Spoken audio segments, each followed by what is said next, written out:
In a small village of Umuduru, Nigeria, lived a cheerful girl named Omah. At 14, she was known for her bright smile and infectious laughter. Omah loved going to school and playing with her friends. Her family wasn't wealthy, but they were happy. Omah's father worked as a farmer and her mother sold vegetables at the market. They were a love family, always looking out for each other. One day, a distant relative named Uncle Jide came to visit. He was a tall man with a big, booming voice.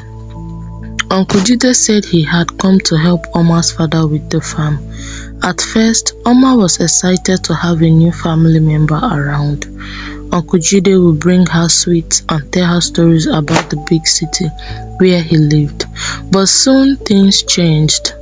One evening when Omah's parents had gone to the market, Uncle Jide called her into the house. He told her he wanted to show her something special. Omah, trusting and innocent, followed him. But what happened next was something she could have never imagined. Uncle Jide hurt her in ways she didn't understand. He told her not to tell anybody, or else bad things will happen to her family. Ada was scared and confused. She didn't understand why Uncle Jide, someone she trusted, would do something terrible to her. She felt dirty and ashamed. That night she cried herself to sleep, wishing it had all been a bad dream, but the nightmare was real, and it kept happening. Uncle Jide would find ways to be alone with her, and each time he is with her alone, afterwards, Omah felt more broken. Omah changed. She stopped laughing and playing with her friends. She became quiet and withdrawn. Her grades at school began to suffer, and her teachers noticed something was wrong. But Omah couldn't bring herself to tell anyone. She was too scared. Uncle Jide's threat echoed in her head and mind. Her parents were worried. They didn't understand what was happening to their happy, vibrant daughter. They tried talking to her, but Omah would just shake her head and say nothing. She felt trapped, alone in her pain and fear. One night, Omah couldn't take it anymore. She ran away from home, hoping to find a place where she could be free from Uncle Jide. She ended up in the nearby city of Owerri. The city was big and noisy, so different from her village. Omah wandered the street, not knowing where to go or what to do. She had no money, no food, and no one to turn to. While wandering the street, Omah met a girl named Amara. Amara was a few years older and seemed tough and confident. She noticed Omah's scared and lost look and took pity on her. Amara offered her some food and a place to stay. Omah was grateful and accepted. Amara told Omah that she lived with a group of girls who took care of each other. They had stories like Omah's stories of pain and betrayals. Amara explained that they made money by working at night, meeting men who would pay them. Omah didn't fully understand what she knew she needed to survive. With Amara's help, Omah began working with the other girls. At first she felt numb, like she was watching someone else's life. But soon the pain and shame returned. Each night she met men who treated her badly, just like Uncle Jide had, but she needed the money to eat and a place to sleep.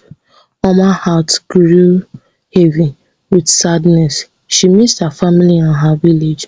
She missed the days when she was happy and carefree, but she felt there was no way back. She was too ashamed to return home and face her parents. One day, while walking through the market, Omah saw a poster about a place called Hope House. It was a shelter for girls like her, a place where they could find help and safety. Omah decided to visit, feeling a glimpse of hope for the first time in a long while. At Hope House, Omah met Auntie Joy, a kind woman who ran the shelter. Auntie Joy listened to Omah's story with compassion and understanding. She told Omah that what happened to her was not her fault and she didn't need to be ashamed. Auntie Joy offered Omah a place to stay and help her to start a new life. Living at Hope House, Omah began to heal. She went back to school and started attending counseling sessions with Auntie Joy. She learned that she was not only alone, that many girls had gone through similar experiences. With the support of Auntie Joy and the other girls, Omah slowly began to rebuild her life. She also started drawing again, using her art to express her feelings. Her drawings were full of hope and dreams for the future. Omah realized that she could be strong, that she could overcome the darkness of her past. After a year at Hope House, Omah felt ready to return to her village. She wanted to see her parents and tell them the truth. Auntie Joy accompanied her for support. When they arrived, Oma's parents were overjoyed to see her. They had been worried sick and had searched everywhere for her. With Auntie Joy's help, Omah told her parents everything. They were heartbroken and angry at what happened to their daughter, but they were also proud of her bravery and strength. They welcomed her back with open arms, vowing to protect her and help her heal. Back in Umuduro, Omah began a new chapter of her life. She continued her education, using her experience to help others. She spoke to other girls in the village, encouraging them to speak out if they ever felt unsafe. She worked with Auntie Joy to raise awareness about abuse and provide support to those in need.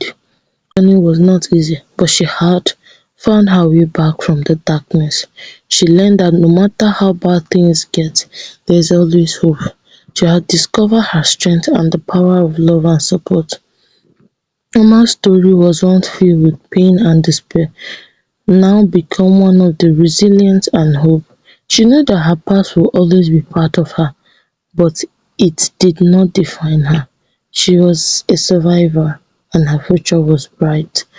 Omah finished her secondary school and decided to become a psychotherapist because she really had the desire to give hope to the hopeless and become a symbol of strength to the broken people out there.